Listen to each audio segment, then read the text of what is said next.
listening to KMRELP 102.3 FM. Woo! In beautiful Bellingham, Washington, your community, your voice, your station. I am the host of this program. Are you serious? I'm Matt Benoit, and I guess we're going to be relatively serious here. I'm here with Bellingham comedian Timmy Riney. This is our show. This is our pilot. It's a local comedy podcast where comedians are going to get real, or as real as they feel like getting. Are you serious? Yep. All right. Totally. This show, I want this show to be like talk therapy, but like at the end of the hour, you don't owe me $200.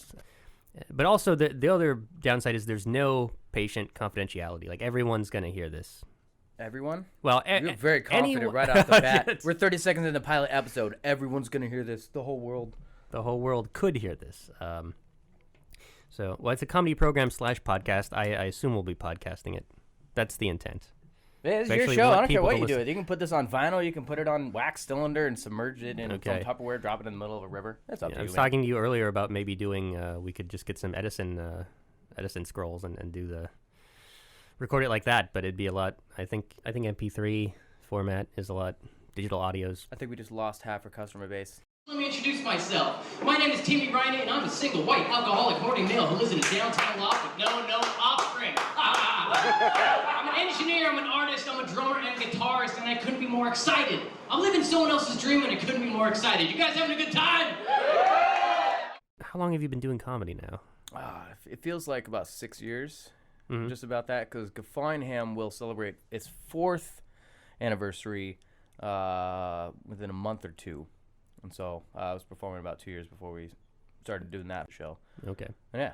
So it'd be fair to call you the producer of the premier Bellingham comedy open mic at the Green Frog every Monday night at 9:30. It's Bellingham. Yeah, I mean, I just organize the event, and essentially my role is human resources for, I guess, the Bellingham comedy scene in general, which is fine with me. I'll protect my comedians and make sure that anyone that bleeps on my comedians is dealt with accordingly. And as HR, I really don't care about your feelings because that's the way it should be. But yeah. Anyways, off topic. I have a lot of coffee. Okay. So becoming aware and getting into stand-up, at what point did you say, I actually want to try this? I don't even know if I said that yet. I still do I sound like someone who's fully committed to the craft? I have no clue anymore. It's just something that I enjoy doing. I don't know if I'm committed to stand-up. I just got tired of seeing horrible people on stage, and it's just more or less when you put your hand over your face and like, oh, this is just disgusting. All right, hold on. Let me show you how I think it's supposed to be done. And when people are like, oh, that's amazing. That's pretty good. You're like, there. Do that. Yeah. And more people are like, oh, we don't want to see that guy anymore. We want to see you people doing it again. And that's more or less how I got into it. Do you remember the first time that you actually did stand up? Yeah. I was at the shakedown for the Whatever's Clever variety show. We were playing a poker game at my friend's Kyle's house on F Street. Colin Buckley was there. He was producer of the show at the time, and I guess we were just laughing a whole bunch during the entire game of poker for about an hour and a half, 2 hours, and he said, hey, can you just do 10 minutes? I'm like, I have no clue, but we'll see what happens. And it was all right. Wasn't bad. So it went okay. It went okay. A lot of people basically said right off the bat, like I had 4 people come up to me and basically said, like verbatim, like you sound like a black guy. I had no idea if that was good or bad at the time. I'm like, what does that mean? I was just talking, trying to tell jokes that I knew were funny. My second time up, though, was horrible because I had stuck to what I know, which is just dick jokes. It was what we all think. Just I can't defend my actions. Okay, that's fair. So was alcohol involved in consumption prior to the performance the first time you did stand-up? Oh, yeah, of course. Oh, yeah. Of course. You know, I mean, I had a problem. I legitimately had a problem. And so, of course, it only helped me get on stage, you know, because that's the way I thought everything about alcohol allowed you to do. It was only till years later I realized that alcohol gives you the courage to do something, but takes away your ability to do it. You describe yourself as half Irish and 2/3 retarded. That's a good descriptor. I guess what's the craziest St. Patrick's Day you recall having? I don't know. Being an alcoholic, everything just kind of blends in one another. You don't know if you're celebrating something or if it's just another Tuesday, Wednesday, Thursday. When a lot of people tell you their stories of what they were doing when they were drinking and their hungover stories, like Yeah. that sounds pretty tame to me, honestly. Like, I would just wake up with random scars. Like, I know a lot of times I'll just fall into a fire pit, just my face is just gone. Oh, I guess I tried to put it out with my face. Oh, okay, that's a normal occurrence. Basically, if you want the stories, you have to go to other people who were there. Yeah. Yeah. I blackout a lot. I mean, a lot. You know the phrase, your life flashes before you when you die? I can't wait for that to happen, just to see all the stuff I can't remember because I'm blacking out. When you're drinking a bunch, the biggest fear you have is when you wake up in the morning and you look out your window and you just don't want to see your car parked outside. That's it. You just don't want to see your car parked outside. Then you open the blinds, you see it there, you're like, mother trucker, what happened? Okay, someone's got some splaining to do. Was it me? Was it someone else? What did I do? Did I get on eBay again and buy something horrible? Oh, man. Do you think that for an audience, as a performer, do you think that alcohol makes comedy better or funnier? Do you think it's essential in given circumstances, depending on where you're performing, for the audience to enjoy a show more, that they have to be drinking? No, it's person to person. Someone that's already got a horrible disposition is not going to enjoy a show no matter how they feel. You know, that person that's just got their arms crossed, sitting there, and it's got probably 2 or 3 beers in them, and there's like, make me laugh. Like, that person's not going to laugh at all because they're just a horrible person, dead inside. You could be sober, high, drunk, horny, whatever. You could be whatever, as long as someone's in the mood to enjoy a comedy show. That's all that matters. Someone being drunk is often a byproduct of being nervous. New situation, new social environments. You stick to what you know. So if their first time out to the comedy show, of course, oh, do they have beer there? Oh, then I will be comfortable. What's your feeling on comedians drinking before their sets? So I used to fully believe, I couldn't get on stage without 2 or 3 beers. That's because that was habit. It was routine. And so I viewed that as my routine. Until there was a few times when I would just look through my GoPro that I would set up on a table to record shows, and I would just go through my GoPro and see footage from shows I have no recollection of performing. And if 3 beers made me funny, 20 would make me hilarious. And that was the mentality that I had. And I think a lot of comedians still have that get over your nerves, get over your calms. This just helps me perform better. I'm more open when I have a few beers in me. I am funnier. People perceive me to be funnier because I'm not as tense. You stick to what you know. Well, I mean, it could be cigarettes. Some people prefer to smoke a joint before they get on stage. It's just habit, and just what someone's immediate reaction or response is to calm their own nerves, or what they think will do that. So you have, I was going to ask you, what's the drunkest you've ever performed? But you've performed blackout drunk then. You have shows where you don't have any memory of being up there. Oh yeah. There's one show at Glow that we did. So apparently I was just getting drunk at trivia night at another bar down in town, and just got a text from one of the producers saying, "Hey, we have an open spot. You should come perform." And so I did. And apparently I just did like a how to be a heckler seminar, and just like fell out of my chair, Bob, and just like I still to this day don't think I can finish watching that footage. Wow. I was like, holy smokes, what is this? And happened quite often, I guess. At your worst point, you start drinking in high school and then going to college, I imagine increasing your intake of alcohol. I mean, at what point did you or people around you go, you might have a problem? Oh, they didn't even say I had a problem until I quit. Really? Oh, because that's the type of people we have around here. Very passive-aggressive, don't want to interfere. They'll always say how they feel about you to someone else behind your back. And it wasn't until I stopped drinking that people let me know that I had a reputation. So, I mean, I guess if no one else told you, then what was the turning point at which you went, I should probably stop this? It took a long... It just started to interfere with work, started to interfere with social aspects, just paying bills. Like, it was a chronic issue.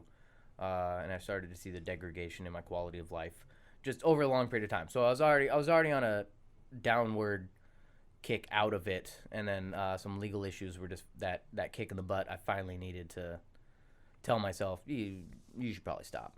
Mm-hmm. So it was a combination of numerous things, but the final push was the court system.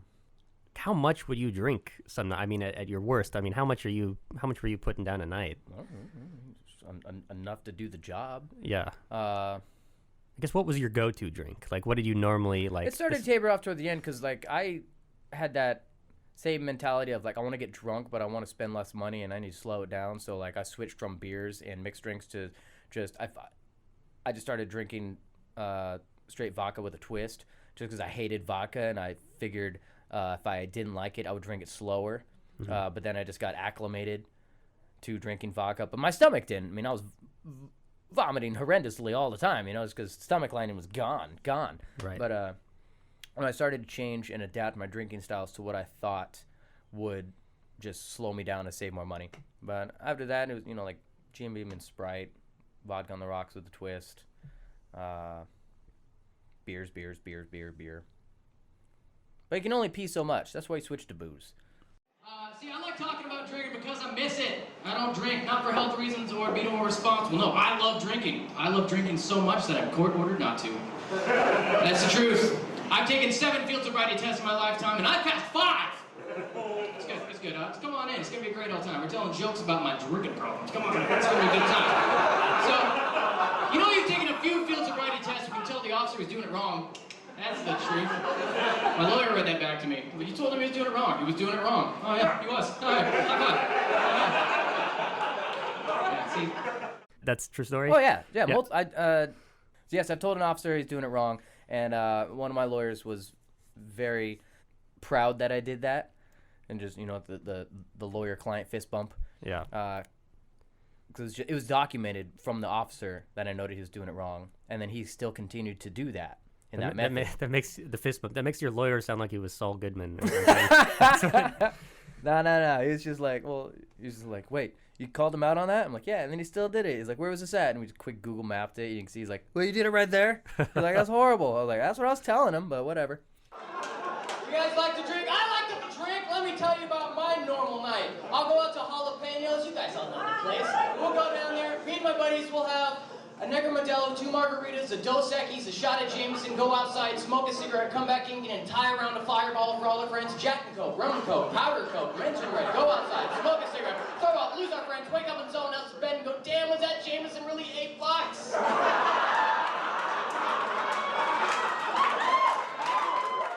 Have you, without naming any names, are there other people that you've seen doing comedy that you ever are inclined to talk to these people and say, maybe you should not drink so much? Ask if I interject on someone's behalf? Yeah. I have done that quite a few times.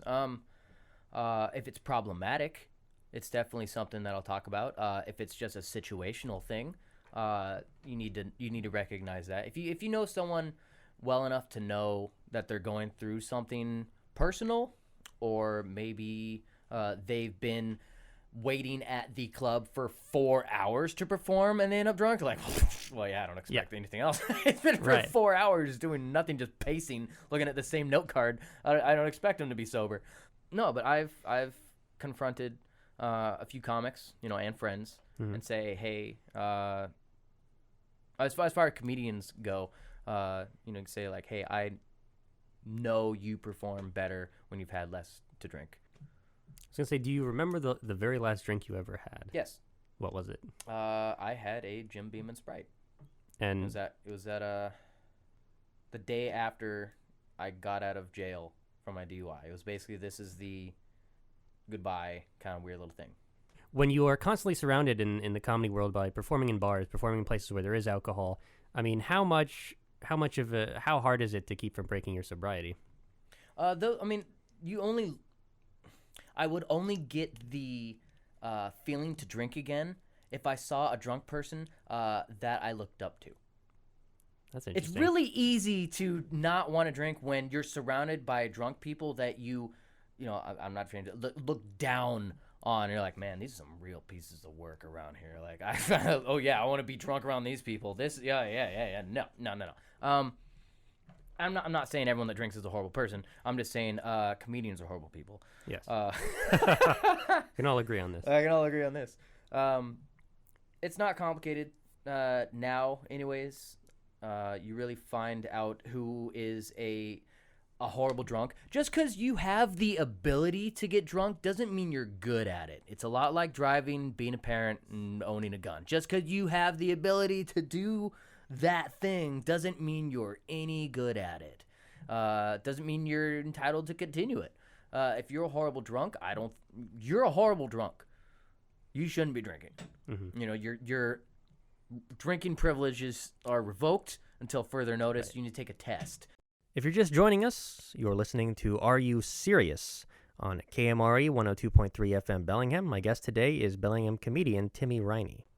Compared to feeling drunk, or how do you feel now performing sober compared to when you were drinking? Do you have a feeling generally of more control and clarity over yourself on stage? It is a unique, like, when you're, it's complete different chemical feeling.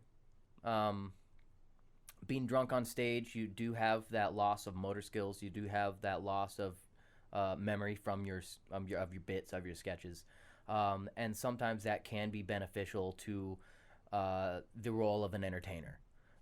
Suddenly, your set has gone off the rails quite frequently, and you have to figure out how to recover. And if people enjoy that, you don't see a reason to change. Right. If people applaud your drunk as hell set, you have no reason to change. You keep doing what you enjoy doing. I noticed that being sober, not only do I remember my sets more, I'm more willing to try out new material, and I'm better at recovering from a set that bombed. When you're drunk and you bomb, you dive to the pits of hell with that, and you find the bottom of the bottle right away. A drunk person who bombs is the worst person to be around. It's the worst. Suddenly they went from depressed to just pushed down to some archaeological level of depression that they need a team to pull them back out. So being sober allows you to be more rational. You're like, why did that fail? Oh, the audience sucked. No, you're drunk. Shut up. Yeah. It failed because you had a horrible set, horrible jokes. No one laughed. You told the audience to flip off and all that other random jazz. I performed on shrooms. I performed on a lot of other chemicals. You've done the Gateway show. I've done the Gateway Billy show. Anderson's Gateway show. That was the first time. That was an experience. I was at that show, and you really. It was funny because I've seen you. Explain what the Gateway Show is. So the Gateway Show is a show that's put on in a number of different cities now by Seattle comic Billy Anderson, and it's sponsored basically by local weed dispensaries, and they do it once a month on Sunday nights at the Upfront now. It's a monthly thing, and they'll take local comics, area comics, either from out of town or in town, and you guys will do like a 7 to 10 minute set sober. Then there'll be an intermission, and you guys will do dabs, joints, whatever you feel like to get high, and then go back out there and try and do another set, basically. And so how was your experience doing that? Well, that was basically so that was me breaking 3.5 years of everything sobriety. Right? For 3.5 years, it was just caffeine and nicotine. That's all it was. And then for the Gateway Show, I decided, I think I've overcome my mental block of addiction and knowing that I was a horrible person during my imbibing days. And I never really had a problem with the marijuana. So I felt, why not? Just go at it, see what happens. I've always enjoyed the show. And I really wanted to be a part of it as well. But my experience with it was, like, I told the audience literally when I was on stage high as hell, I was having flashbacks because it was weird memories coming back and feelings coming back of like, holy crap, I remember doing this in the woods behind old man Greason's house. Oh man, there were sheep there. These little just memories just started coming back while I was trying to think about jokes. I blanked on jokes. The audience kept trying to get me to tell the joke, and I'm like, nah, because I remember you spaced out in the middle of one bit, and a few people. Mimosas. Including myself. They kept saying mimosas, yeah, mimosas. mimosas. I'm like, oh, mimosas. But that was a very fun show. Because I think it was interesting because it almost seems like there's a nervousness, especially I guess someone like yourself who doesn't do marijuana a lot or hadn't done it in quite a while, where you're thinking, how is this gonna go? How am I gonna react to this?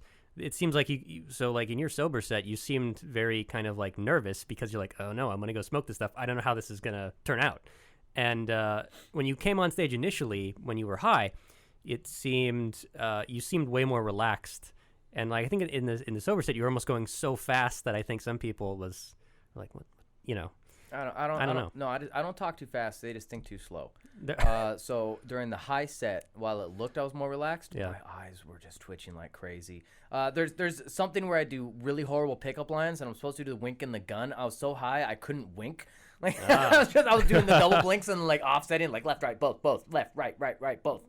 Like I was anticipated it because I know like, okay, in 10 words I have to do the wink and the gun, but in my mind it's like wink now. I'm like, no, you're too early. And it's How much did you do a joint or a dab, or what did you do? so I did a cookie before the show started, and then cookie at intermission. I smoked a joint at intermission, but I forgot how to smoke, and so I smoked it like a cigarette. So like, I'm like, this wasn't so bad. Like, you gotta hold it in. I'm like, I forgot how to smoke. Like, so then I had another joint, and so by that time, since I was the first act, and the intermission was pretty long, we were all backstage, and I was not only getting very self-conscious, but I was also getting paranoid. It's fact of like, so how long has it been? Like, am I acting cool? They're like, are we acting cool? I'm like, I don't know. Are we cool? Like, I have no clue. And it's a unfamiliar green room that I've been in many times, but when you're surrounded by comedians you barely know, most of us comedians in this area, we all interact on the Facebookie. That's where we know each other. We know their one profile picture and the responses and the shows they're affiliated with. But being in the same room with someone for, say, maybe your first time or like the second time in a year, and you're both just high as balls, you're like, so you like the cat photo. That was I agree with you on that one. I'm a smoker. How many smokers do we got in here tonight? I smoke real cigarettes and stuff with arsenic and carcinogens and rat poison, the good stuff. Not these e-cigarettes, the good ones, the real ones. I call them acoustic cigarettes. Real ones. Do you think you smoke more now than when you were still drinking? It comes and goes, but I definitely use it as a substitute. Like, I need that fix. I need the. But it's also, I quickly realized, like, when you're not surrounded by comics and you don't do a lot of shows, you need to figure out when the best time is to work out your materials and work out your new stuff.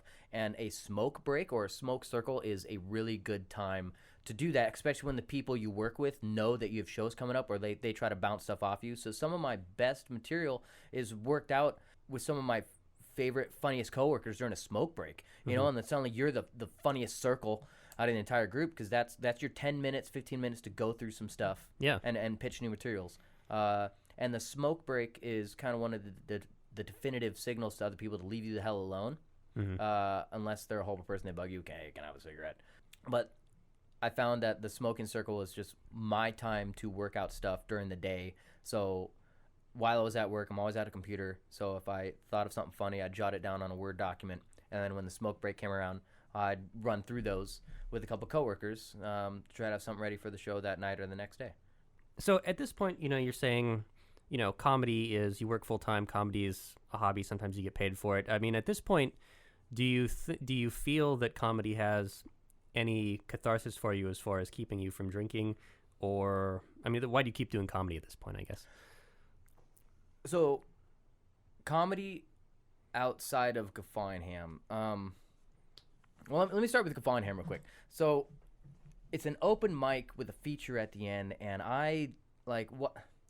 me and Dave started the show, but it really belongs to the people that show up every week to perform and enjoy the show. That's who the show is for. It's for the community, literally, to have a place they can go on a Monday night and forget about the outside world. And it's for other people to get up on stage and kind of work on developing a voice, developing the ability to communicate. You see so many people come out that have crippling social anxiety. You see other people that are just trying to kick something off the bucket list. And Bellingham, to me, is literally just a community event. It's one of the only events I tell people you can go to by yourself and still have a good time. Because if anyone's talking, we boot them the hell out, or we quiet them up. So you can go there by yourself and still have a good time. So I keep Bellingham going simply for that purpose of giving people not only a place to go, but it's a horrible show that is a proper representation of our community demographic. And I think it helps a lot of people. Communities primarily now, we don't have I would say 80% of the people that sign up for Geffineham have been doing comedy for less than a year and a half. And whether they continue to do it, I mean, it's up to them really, but it's more or less people trying something new and learning how to take criticism. That's what Geffineham has really helped me do for people is try to figure out how to give proper criticism rather than good sets or like you suck. But like as a producer, if I walk up to you and basically say like you do good, like keep it up, that's more or less me saying I don't have to worry about you. I don't have to coach you or shadow somebody to make sure they do a good job. If I, as a producer, give you a thumbs up, to basically just keep doing whatever you're doing. As far as comedy scene in Bellingham, I keep doing it just because I get a kick out of it, and I like making people feel uncomfortable, laughing about something that they hadn't heard before. And when I say make people feel uncomfortable, I mean like I can't believe I'm laughing at this. That's horrible, but that's kind of funny. I see that you have I watched your skydiving video online today. I don't know why that's still up there, but yeah. For you at the time that you did that, that was like what, 2 years ago? Yeah, about so that one, yeah. I mean, I assume with the amount of stand-up you've done that you would. Did you consider skydiving way scarier than stand-up, or no? It's relative. Yeah. It's all situational because I mean I knew jumping out of a plane more or less what I was getting into. Yes. And everything that was going on jumping out of a plane was out of my hands because there was someone strapped on my back who was basically supposed to do everything. All I had to do was basically breathe through my teeth, keep my eyes open, and enjoy the ride. I'm not in charge of anything. In charge of anything. Want a cigarette? And with stand up, like I think the most nervous I've ever been was when I walked out into the Valley Forge Casino in Philadelphia. In front of 1,700 people. The host killed it. I'm out there. It was low lighting. I couldn't see much. And then halfway through my set, I could hear that the one speaker to my right went out. No. And I mean, that was pretty nervous. And that's all on me. And then it wasn't until I was walking up to the stage that I realized my button-up shirt was way too tight. I was like, oh, this looks good. Then I started just moving around like, oh, this is way too tight. Oh, this is horrible. Oh, I look like a douche. Do you then feel become self-conscious? Yeah, I was gonna say, and that is a gig you got as a result of winning a local stand-up competition that was put on at the Underground a couple years ago. So you got to go back east and do a couple shows. And so 1,700 people, is that pretty much the largest gig you've done? The Pittsburgh one for 2,100. Okay. Do you feel like I feel this way? But I feel like if you have a good, engaged audience, especially in a theater type setting, not in a bar setting, but I feel like it's easier to make a lot of people laugh compared to fewer. Do you feel that's true or not? Nope. No, you don't think so? But it's all about how the show is pitched. I was told to do clean stuff, and I tried to do the best I could, so I thought through my entire set of everywhere I cursed, what I could cut out, and then the guys that went on after me basically just swore up a storm. So I'm like, and they loved it.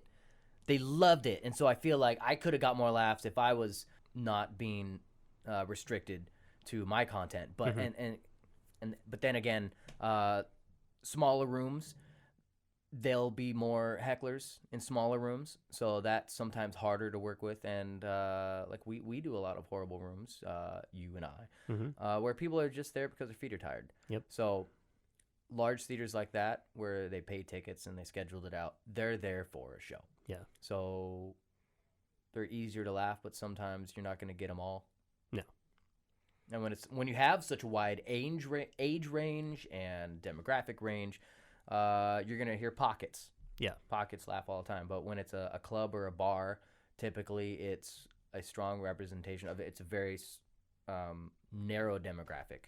So it takes a while to figure out what they like. Like freaking Laughing Lion down in Bothell, when I featured down there, it took me 45 minutes into it just to realize they liked dick jokes. So I'm like, all right, well, that was the longest way around I could figure out to prevent doing dick jokes. And then let's close out with, yeah. And then they like, oh my God, we relate to this material. My thanks to Timmy Riney for being on the program. If you'd like to contact us, you can message us or comment on the Are You Serious Facebook page. We'll be back next week with another installment. Until then, I am Matt Benoit for Are You Serious? Keep it right here for more great local programming on KMRE 102.3 FM, Bellingham.